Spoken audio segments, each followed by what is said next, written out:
கரெக்டாக 2 கப்பு மாவுக்கு 1.5 கப்பு வெல்லம் 1 கப்பு தண்ணி வச்சு கரைச்சி எடுத்தாலே போதும், உங்களுக்கு கரெக்டாக இருக்கும் அந்த அளவு. இப்போ பாருங்கள், நம்ம கிண்டி வச்ச மாவு வந்து நல்லா அங்கே பாருங்கள் ஆறிட்டாங்க, நல்லா கொஞ்சம் கை சூடு இருக்கிற அளவுக்கு இருக்காங்க. இங்கே பார்த்தீங்களா, நான் சொன்ன மாதிரியே புடி கொழுக்கட்டையும் பிடிச்சி வச்சுருக்கேன், அப்படியே உருண்டையாகவும் நான் பிடிச்சி வச்சுருக்கேன். சூடாக இருக்குது.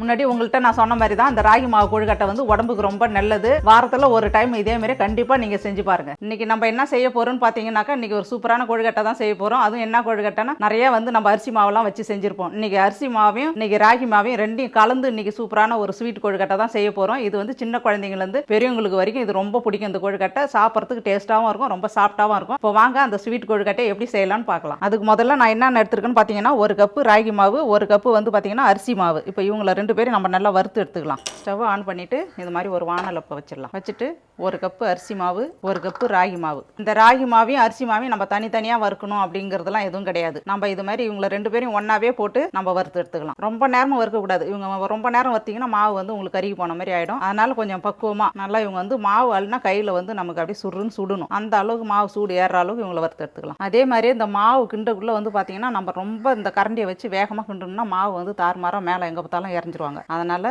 இவங்கள மாவை வந்து அப்படியே நைஸாக இவங்கள பக்குவமாக தான் அப்படி கிண்டணும். ரொம்பவும் நம்ம கரண்டியை போட்டு வேகமாக கிண்டணும்னாக்கா அப்புறம் இந்த வானலில் தாண்டி வெளில போயிடுவாங்க மாவு. அதுக்காக இப்போ நான் கிண்டுறேன் பாருங்க. அது மாதிரி இவங்களை கொஞ்சம் பொறுமையாக அப்படியே கிண்டி விட்டுக்கலாம். நம்ம அப்படியே மாவு அள்ளி பார்த்துலாமா?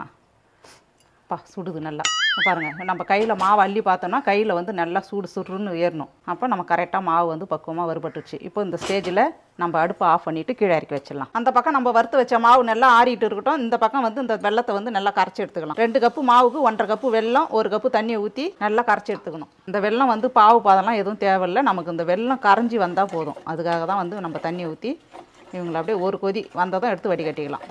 அந்த பக்கம் பார்த்தீங்கன்னா வெல்லம் நல்லா கரைஞ்சிக்கிட்டே இருக்குது. அதுக்குள்ளே நம்ம இங்கே வறுத்து வச்சோம் பார்த்தீங்களா, இந்த மாவில் வந்து துருவி வச்ச தேங்காய் பூ கொஞ்சம் போட்டுக்கலாம்.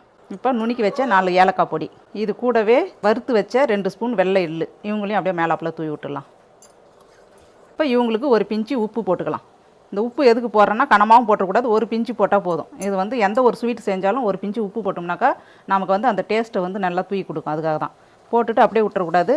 இவங்களை எல்லாரையும் நல்லா அப்படி ஒரு கிளறி விட்டுடலாம். இப்போ இங்கே பாருங்கள், நம்ம மாவை கிளறதுக்குள்ளே எங்கே பார்த்தீங்களா நல்லா ஒரு கொதி வந்துட்டாங்க பாருங்கள். இவங்களை வந்து ரொம்ப நேரம்லாம் கொதிக்க விடக்கூடாது, இதுக்கு பாவு பதமும் தேவையில்லை. இப்போ அப்படியே ஸ்டவ் ஆஃப் பண்ணிவிட்டு இவங்களை நம்ம இறக்கிடலாம். இறக்கிட்டு அப்படியே இந்த வெள்ளை கரைச்சல் சூடாக இருக்கக்குள்ளே நம்ம இது மாதிரி ஒரு ஃபில்ட்ரு வச்சு அப்படியே வடிகட்டி இதில் ஊற்றிக்கலாம். ரொம்ப ஒரே வழியாக ஊற்றிடக்கூடாது, கொஞ்சம் கொஞ்சமாக ஊற்றி கிளறிட்டு அதுக்கு பிறகு நம்ம கொஞ்சம் பத்தலைன்னா கூட ஊற்றிக்கலாம். நம்ம கரெக்டாக இருக்கும். இருந்தாலும் ஒரு சில டைம் பார்த்திங்கன்னா இந்த வெள்ளை கரைச்சல் வந்து சில மாவு வந்து நல்லா அப்செட் பண்ணிக்கும். சில மாவு வந்து பார்த்திங்கன்னா கொஞ்சம் அப்படியே தண்ணியாகவே இருக்கிற மாதிரி இருக்கும். மில்லில் அரைச்சதுனால இது நல்லா மாவு வந்து சூப்பராக இருக்குது பாருங்கள். அதே இப்போ கடையில் வாங்குகிறோம் ஒரு சில மாவுலாம் அப்படின்னாக்கா அந்த மாவு வந்து டக்குன்னு இழுக்காது, சக்கரை பாவு அப்படியே தண்ணியாக இருக்கிற மாதிரியே இருக்கும். அதில் எதாவது கலப்பாங்களா என்னன்னு தெரியல. ஆனால் இது நம்ம வந்து கேவுராக வாங்கி நல்லா தீட்டிட்டு அதுக்கு பிறகு நம்ம மில்லில் அரைச்சதுனால இந்த மாவு வந்து சூப்பராக இருக்குது பாருங்கள். இப்போ நம்ம வச்சது கரெக்டாக இருக்கும்னு நினைக்கிறேன் அளவு. இப்போ இருக்கிற வெள்ளை கரைச்சலையும் நம்ம இதில் வடிகட்டி ஊற்றிக்கலாம். ஊற்றிட்டு இவங்களை அப்படியே விட்டுறக்கூடாது. மறுபடியும் இது மாதிரி கரண்டியை வச்சு இந்த மாவை நல்லா இந்த வெள்ளை கரைச்சலில் அப்படி நல்லா கலந்து விட்டுக்கணும்.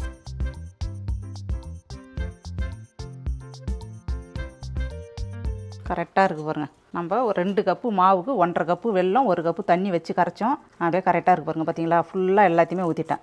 கரெக்டாக இருக்குது, எதுவுமே மீறல. நமக்கு அளவு வந்து கரெக்டாக இருக்குது பாருங்கள். இதேமாரி நீங்களும் செய்கிறீங்க அப்படின்னாக்கா கரெக்டாக 2 கப்பு மாவுக்கு 1.5 கப்பு வெல்லம், 1 கப்பு தண்ணி வச்சு கரைச்சி எடுத்தாலே போதும், உங்களுக்கு கரெக்டாக இருக்கும் அந்த அளவு. இவங்களை நல்லா கட்டி இல்லாத நல்லா அப்படி கரண்டியை வச்சு மசித்து நல்லா அப்படி பரட்டி விட்டுடலாம். பார்த்தீங்களா, மாவு வந்து நல்லா கிண்டியாச்சு. இப்போ இவங்களை வந்து டக்குன்னு நம்ம பிடிக்க முடியாது, நல்லா சூடாக இருக்காங்க பாருங்கள். நம்ம வெள்ளத்தை வந்து நல்லா கரைச்சி கொதிக்க விட்டு ஊற்றணும் பார்த்தீங்களா வடிகட்டி, அதனால் நல்லா சூடாக இருக்குது. இவங்க வந்து நல்லா சூடு ஆறட்டும். ஆறுனதுக்கு பிறகு நம்ம இவங்களை பிடிக்கலாம். இப்போ கொஞ்சம் நேரம் இருக்கட்டும். அவங்க A few minutes later. இப்போ பாருங்கள், நம்ம கிண்டி வச்ச மாவு வந்து நல்லா அங்கே பாருங்கள் ஆறிட்டாங்க. நல்லா கொஞ்சம் கை சூடு இருக்கிற அளவுக்கு இருக்காங்க. இப்போ இந்த ஸ்டேஜில் இவங்களை நம்ம அப்படியே பிடிக்க ஆரம்பிச்சிடலாம். அதுக்கு முன்னாடி நம்ம ஸ்டவ் ஆன் பண்ணிக்கலாம். இது மாதிரி ஒரு இட்லி பானையை வச்சுட்டு இப்போ அதில் ஒரு 1.5 செம்பு தண்ணி ஊற்றிக்கலாம். ரொம்ப கனமாகவும் ஊற்றிடக்கூடாது. நான் அடிக்கடி நம்ம வீடியோவில் சொல்லியிருப்பேன், திட்டமாக நம்ம ஊற்றிக்கணும். இப்போ இன்றைக்கி ஒரு 1.5 செம்பு இதில் ஊற்றிக்கலாம்.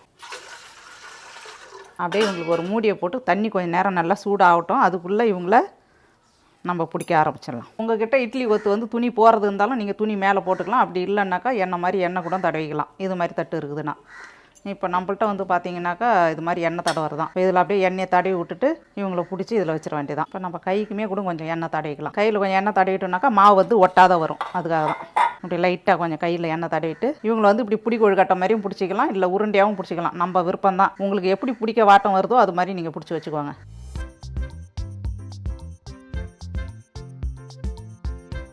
இங்கே பார்த்தீங்களா, நான் சொன்ன மாதிரியே பிடி கொழுக்கட்டையும் பிடிச்சி வச்சுருக்கேன், அப்படியே உருண்டையாகவும் நான் பிடிச்சி வச்சுருக்கேன். நம்ம விருப்பம் தான். கொழுக்கட்டை எப்படி வேணாலும் பிடிச்சி வைக்கலாம், இல்லை நீங்கள் இட்லி மாதிரி கூட தட்டி கூட அப்படியே வைக்கலாம். அந்த குழியில் எப்படி வேணாலும் வச்சுக்கலாம், நம்ம விருப்பம் தான். நம்ம உருண்டையாகவும் பிடிச்சாச்சு, பிடி கொழுக்கட்டையும் பிடிச்சாச்சு. இப்போ இந்த பக்கம் பார்த்தீங்கன்னாக்கா தண்ணி நல்லா கொதிக்கிறாங்க பாருங்கள். அப்படியே மூடி அப்படி எடுத்துகிட்டு இவங்களை அப்படியே இப்போ வச்சிடலாம். அதில் அவ்வளோதான் வச்சுட்டு இப்போ இவங்களுக்கு ஒரு மூடியை போட்டு அப்படியே மூடிடலாம். இப்போ இவங்க வந்து வேகிறதுக்கு வந்து பார்த்தீங்கன்னா டைம் எவ்வளோ நேரம் எடுத்துக்கும் அப்படின்னாக்கா கண்டிப்பாக ஒரு 10 நிமிஷம் டைம் எடுத்துக்கும். நம்ம இட்லி வச்சு நம்ம வேக வச்சு எடுக்கிற மாதிரி தான் இப்போ இந்த கொழுக்கட்டை, சரிங்களா? ஏன்னா நம்ம மாவையும் வந்து நல்லா வறுத்துருக்குறோம். அது இல்லாத வந்து பார்த்தீங்கன்னாக்கா வெள்ளத்தையும் நல்லா கரைச்சி கொதிக்க விட்டு நம்ம வடிகட்டிருக்கோம். அதுவும் சூடாக இருக்குது. அந்த வெள்ளை சூட்லேயே வந்து பார்த்தீங்கன்னா அந்த மாவு வந்து உங்களுக்கு பாதி வந்து நல்லா வெந்திருக்கும். இன்னும் ஒரு பாதி தான் நமக்கு நல்லா வேகணும் அந்த கொழுக்கட்டை. அதுக்காக ஒரு 10 நிமிஷம் கண்டிப்பாக டைம் எடுத்துக்கும். 10 நிமிஷம் கழிச்சு ஓப்பன் பண்ணி நீங்கள் எடுத்து பார்த்தீங்கன்னாக்கா கொழுக்கட்டை சூப்பராக வெந்திருக்கும். இப்போ நல்லா இப்போ நம்ம மூடி போட்டாச்சு. இவங்க நல்லா வேகட்டும். வெந்ததுக்கு பிறகு 10 நிமிஷம் கழிச்சு எப்படி கொழுக்கட்டை வந்திருக்குங்கிறத நான் உங்களுக்கு காமிக்கிறேன். உங்ககிட்ட நான் 10 நிமிஷம்னா 15 நிமிஷமே டைம் எடுத்துக்கிச்சு வேகிறதுக்கு. ஃபர்ஸ்ட் ஒன்று எடுத்து பார்த்தேன், சரியாக வேவல. அதனால திரும்ப ஒரு 5 நிமிஷம் மூடி வச்சேன். இப்போ ஓப்பன் பண்ணி பார்த்துடலாமா? இப்போ தான் சூப்பராக வந்திருக்குறாங்க பாருங்கள், நல்லா சூப்பராக வந்துருச்சு. இப்போ இந்த ஸ்டேஜில் நம்ம அப்படியே அடுப்பு ஆஃப் பண்ணிவிட்டு இவங்களை எடுத்துடலாம். காமிக்கணுங்கிறதுக்காக 2 கையுமே தண்ணியில் நினச்சிட்டேன் பாருங்கள். நினச்சிட்டு இப்போ நான் ஒன்று புட்டு காமிக்கிறேன் எப்படி வந்திருக்குன்னு பாருங்கள். பார்த்தீங்களா, சூப்பராக வந்திருக்கு. சூடாக இருக்குது. சரி, இப்போ உங்கள்கிட்ட புட்டு காமிச்சிட்டேன், சாப்பிட்டு பார்த்துடலாமா?